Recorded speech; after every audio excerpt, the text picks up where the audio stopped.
Hello friends, welcome to hashils24ias. Today we are going to discuss the question number 2 of OPSc preliminary examination 2021. We have already discussed the question number 1. So question number 2 says, consider the following statements in respect of welfare state.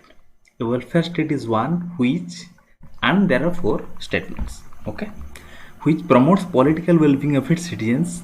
This is wrong because welfare state is one which promotes social and economic well-being of its citizens. So first statement is wrong. Second, welfare state protects social well-being of its electorate. This is also wrong because welfare state protects social and economic well-being of its entire citizens, not only electorate. Okay, this is also wrong. Okay, so first 2 statements are wrong. Third, welfare state is based on principle of equal opportunity. This is correct. Welfare state is based on principle of equal opportunity of its citizens. So third statement is correct. Fourth one is, a welfare state promotes equal distribution of wealth. This is also correct. So triple I and IV are correct. I and double I are incorrect. Okay. So which of the statements, the question says which of the statements are correct? I and IV are correct. So C is the answer. Correct answer is C. Now going to the detailed answer. Detailed answer says, a welfare state is a concept of government in which the state plays a key role in protection and promotion of economic and social well-being of its citizens. Okay, the key word here is social and economic well-being of its citizens, or economic and social well-being of its citizens, or socio-economic well-being of its citizens. Okay, this is the key word. That means welfare state is one which promotes the socio-economic well-being of its citizens, and it is based on 2 principles. Principle number 1, principle of equality of opportunity. Second is principle of equitable distribution of wealth. Equitable means just and fair, or fair and right, we can say. Okay, impartial. Okay, so welfare state is based on 2 principles: principle of equal opportunity to the citizens, and principle of just and fair distribution of wealth, or equitable distribution of wealth among the masses of the society. Okay, or among the underprivileged masses of the society. Next, it also focuses on governmental responsibility for those who are unable to avail themselves of the minimum provisions of the good life, or the minimal provisions of the good life. That means there would be underprivileged sections of the society, that is poor, that is sick people, or during the old age senior citizens are there. So it is the government, it is the state which takes the responsibility for those people who cannot avail themselves the minimal provisions of good life. Okay. Next, under the welfare system, the welfare, that is the individual welfare or the social welfare of the citizens, it is the responsibility of the state. That means it is the state or the government which shares the responsibility for the individual and social welfare of its citizens. Okay. Next is fundamental feature of the welfare state is social insurance. Okay, social insurance is a provision which is very common to the industrialized countries like UK and US. In UK, this is the system of national insurance, that is social insurance is guaranteed through national insurance. In United States, this is the social security system. Now question arises, how the social insurance gets financed? It is usually gets financed by the compulsory contributions of the citizens, and is intended to provide the benefits to persons and families during the periods of greatest need. That means during the time of unemployment, during the time of sickness, during the time of old age, such insurance resources are distributed to the citizens or the needy citizens. Usually the insurance system works through this. A premium is given or contributed by the citizens, and during the time of their need, or that is during the time of their accident, old age, or sickness or unemployment, such resources are provided to those individual citizens who have contributed to the social insurance. Okay, or who have subscribed to the social insurance system.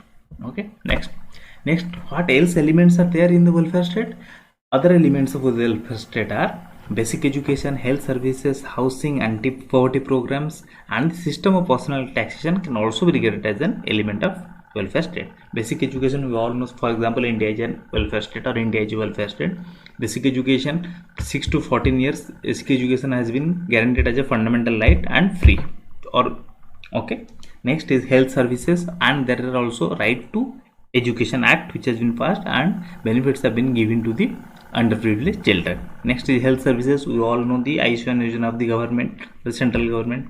Next is housing. We know the Pradhan Mantri Awas Yojana of the housing, okay, which is earlier called as Indira Awas Yojana. Then anti-poverty program, best one is Manrega. Next is system of personal taxation. We'll see. Personal taxation is also considered as a part of welfare state, or is also considered as a one having elements of welfare state. Why? Because of two reasons. First, its progressivity is used to achieve the greater justice in income distribution. That means progressive personal taxation means more is the income, more is the taxation, or more is the income, progressively more is the taxation. For example, in India, as the income of individual increases, progressively taxation also increases. Okay, that is called progressive taxation or progressive personal taxation. Okay, so why it is used? Because its progressive, it is used to achieve greater justice in income distribution. That means the resources which are gained, or which the revenues which are generated by the government from the higher income individuals are distributed to those who have low or zero income individuals. Okay, and what are the second aspect because of which personal taxation is considered as an element of welfare state? Okay, second aspect is it is used to finance the social insurance payments and other benefits not completely financed by the compulsory contributions. That means the social insurance payments and other benefits which the government is supposed to distribute to the individual citizens, those are not completely financed by the compulsory contributions of the citizens. Hence, the personal taxation used as a method or as a mechanism to generate resources to finance those social insurance payments and other benefits which are provided by the government or the state to the individual citizen. Then in socialist countries, the welfare state also covers employment and administration of consumer prices. For example, in India is a welfare state, or India is a socialist country. Indian Constitution declares India to be a socialist state. It's written in the preamble. Okay, welfare state also covers employment. We all know Manrega. Manrega guarantees 100 days of manual jobs or manual work to any rural household, or to anyone having or any rural household. Okay, second, administration of consumer prices. We all know Essential Commodities Act of 1955, which was recently modified or amended in 2020. Okay, so in India is a socialist country, and here also welfare state covers the guaranteed employment to the guaranteed employment to any rural household, and it administers the consumer prices through Essential Commodities Act of 1955 as amended in 2020. Next, the case of India. Question arises whether India was a welfare state during, before the independence or not. No, India was not a welfare state before the independence. Why? Because the British rule was not interested in protecting and promoting the welfare of the people of India. Rather, whatever the British government or British rule had done, the British colonial government was trying to protect the interest of the British colonial government and not the interest of people of India. So India was not a welfare state before independence. After independence, India had faced innumerable problems and challenges. The socio-economic inequality was very high. Okay, economically India's situation was miserable. Socially also India had lot of problems. Okay, there are social inequalities on all the vulnerable sections of the society, or you can say all the underprivileged sections of the society, that is women, Dalits, children. They were deprived of the basic means of living. Okay, and the constitution makers are very much aware of this, so they decided India to be a welfare state. Accordingly, Indian constitution has extensive provisions to ensure socio-economic welfare of the people of India. Now question arises, which part of Indian constitution declares the ideal of social or the ideal of welfare state? The answer is DPSPs, that is Directive Principles of State Policy. Okay, which are guiding principles for the state government and central government to frame socio-economic policy to do the socio-economic welfare of the people of India. Let us take some examples of such welfare schemes of India. Okay, number one is Indira Gandhi National Old Age Pension Scheme. This is meant for the people of old age, that is 60 plus people, or so, who will get monthly pension of 200 rupees upon attaining 60 upon attaining the age of 60. This is for BPL category or the below poverty line category individuals or citizens. Okay, and such a citizen will get 500 rupees per month pension upon attaining the age of 80 years. The total beneficiary under this scheme for India is 221 lakh, that means 2 crores 21 lakh. Okay. Next, Indira Gandhi National Disability Pension Scheme. Okay, this provides a monthly pension of 300 rupees to BPL persons aged in between 18 to 79 years with severe and multiple disabilities, that is 80% disability level, and upon attaining the age of 80 years, such an individual citizen will get 500 rupees pension. The total beneficiaries under these schemes is 10.58 lakh or 10.58 lakh. Next is Atal Pension Yojana. This is a co-contribution scheme where the government contributes, the subscriber contributes.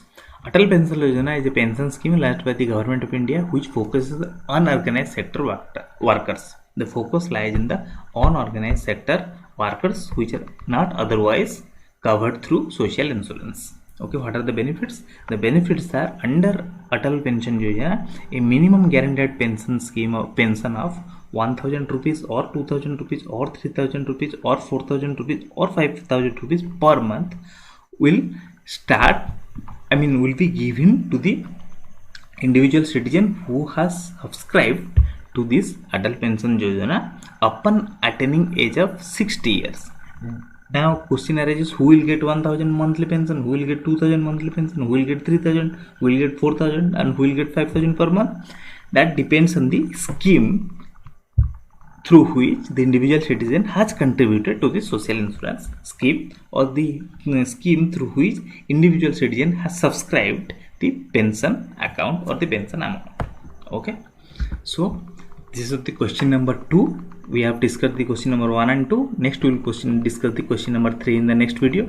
So all the questions of OPSC preliminary 2021 will be discussed. All 100 questions will be discussed in this YouTube channel, as well as all other previous year OPSC questions will be discussed, and UPSC preliminary question papers will also be discussed elaborately in our YouTube channel.